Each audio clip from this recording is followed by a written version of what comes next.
Welcome students. आज हम start करने वाले हैं हमारा ग्रामर का पहला चैप्टर, पहला लेसन, जिसमें मैं आपको ग्रामर के बारे में बताऊंगा, ग्रामर के पार्ट्स के बारे में बताऊंगा। इसके बाद मैं अपनी एक सीरीज शुरू करूंगा पार्ट्स ऑफ स्पीच की, जिसके अंदर मैं वन बाय वन सीरीज से और सीक्वेंस से सभी टॉपिक्स आप लोगों को पढ़ाऊंगा।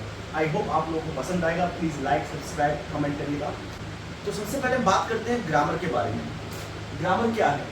किसी भी भाषा में ग्रामर का क्या रोल है, क्या महत्व रहता है?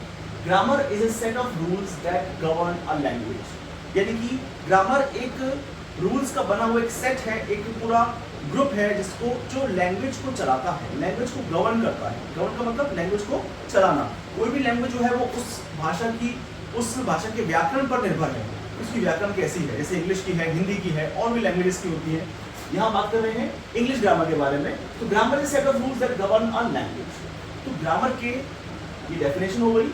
अब बात करते हैं पार्ट्स ऑफ ग्रामर। हम लोग जितने भी टॉपिक्स ग्रामर में पढ़ते हैं, नाउन है, प्रोनाउन है, सेंटेंस है या सेंटेंस फॉर्मेशन है, जो भी हम पढ़ते हैं वो ग्रामर के पार्ट्स में से ही कहीं ना कहीं रहता है। तो ग्रामर के ये 5 पार्ट्स होते हैं। बेसिकली ये 5 पार्ट्स होते हैं ग्रामर के अंदर, और इसी के अंदर पूरी व्याकरण है, पूरी ग्रामर जो है इन्हीं 5 पार्ट्स के अंदर है। और हम इसमें एक सीरीज स्टार्ट करेंगे नेक्स्ट वीडियो से, तो उसमें आपको पूरे पार्ट्स ऑफ स्पीच जो है वो कवर हो जाएंगे। और आप बताइएगा कि इनमें से, आपको क्वेश्चन ये है इस वीडियो के एंड में बताऊंगा फिर आपको मैं, कि इनमें से कौन सा वो पार्ट्स है जिसमें हम पार्ट्स ऑफ स्पीच के बारे में पढ़ते हैं। आप देख सकते हैं ऑर्थोग्राफी, वर्ण विचार, इटिमोलॉजी, शब्द विचार, सिंटैक्स, वाक्य विचार, पंक्चुएशन, चिन्ह विचार, या फिर प्रोसोडी, छंद विचार। इनमें से वो कौन सा पार्ट है, कौन सा पार्ट ऑफ ग्रामर है जिसके अंदर हम पूरे पार्ट्स ऑफ स्पीच को पढ़ते हैं। मैं स्टार्ट करता हूं ऑर्थोग्राफी से। ऑर्थोग्राफी के अंदर क्या क्या आता है देखते हैं। ऑर्थोग्राफी यानी कि वर्ण विचार। इसमें हम पढ़ते हैं स्टडी ऑफ अल्फाबेट, जो हम बचपन में पढ़ते हैं, हम छोटी क्लासेस से जो पढ़ते हैं alphabet. Origin of letters, sound of letters,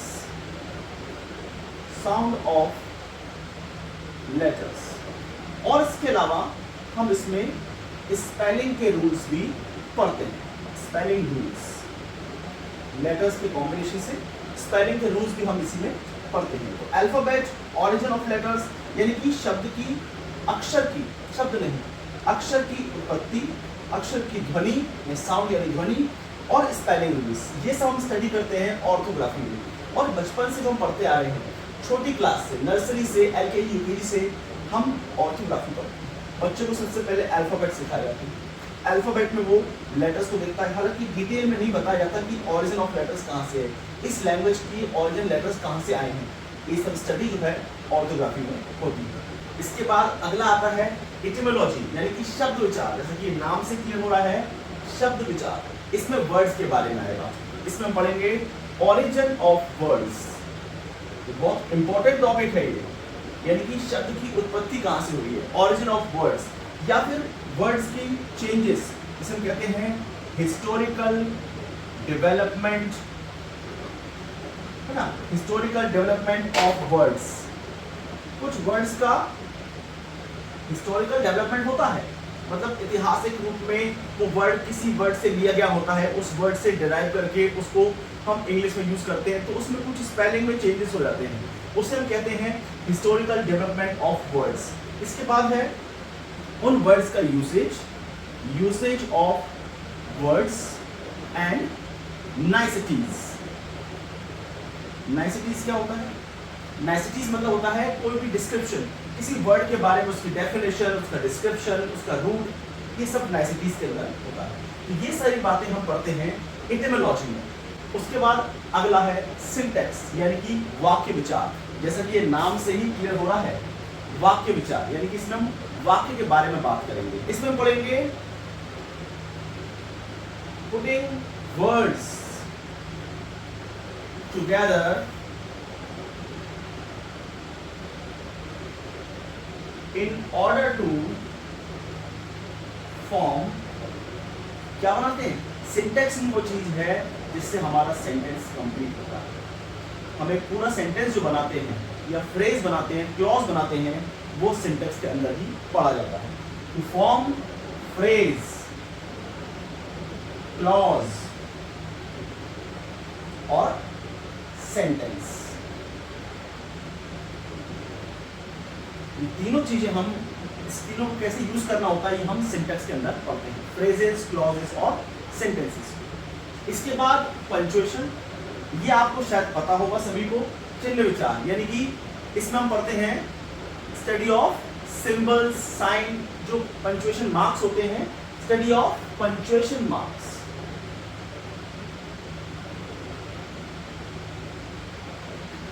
punctuation marks की study, for example question mark, full stop, comma, semicolon, colon, इस तरह के जो सिंबल्स हैं इंग्लिश में जो यूज होते हैं और हम कहते हैं पंक्चुएशन, और इनकी स्टडी को हम कहते हैं पंक्चुएशन यानी कि चिन्ह विचार।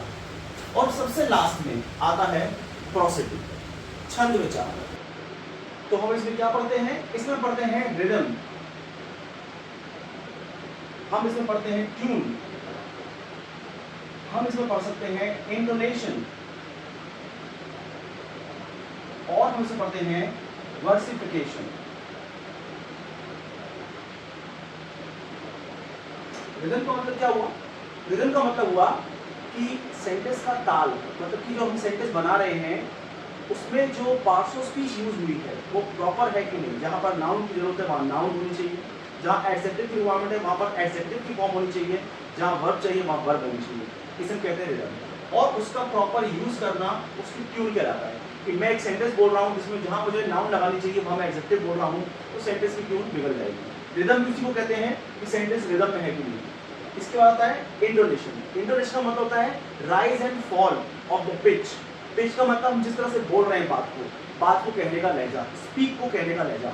जब हम नाउन से लेकर इंटरजेक्शन तक ये सारे 8 पार्ट्स ऑफ स्पीच को पढ़ते हैं तो उसमें हम इंटोनेशन को समझते हैं कि कौन से वर्ड को स्ट्रेस दिया जाता है, कौन से वर्ड को स्ट्रेस नहीं दिया जाता, सेंटेंस में किस तरह से वर्ड को फॉल करना है, वर्ड को राइज करना है, स्पीच को, वो हम इंटोनेशन में देखते हैं। और वर्सिफिकेशन का मतलब होता है कि कोई चीज को बदलना, उसके फॉर्म को बदलना, मैट्रिकल स्ट्रक्चर हम कहते हैं, उससे एक फॉर्म से दूसरी फॉर्म में बदलना उसको, वो कहलाता है वर्सिफिकेशन। वो भी हम इसी के अंदर पढ़ेंगे। आई थिंक आपको लग रहा हो कि काफी कॉम्प्लिकेटेड सा हो गया है बिल्कुल स्टार्टिंग में ही, जबकि ये फर्स्ट डे है ग्रामर का और आपको ये काफी कॉम्प्लिकेटेड लग रहा होगा, लेकिन मैंने यहाँ पर सिर्फ आपको ग्रामर के पार्ट्स के नाम के बारे में बताया है। हम जो ग्रामर पढ़ते हैं वो बेसिकली इसी में से 1 या 2 ऐसे काइंड्स हैं जो हम बेसिकली सबसे ज्यादा लेके चलते हैं।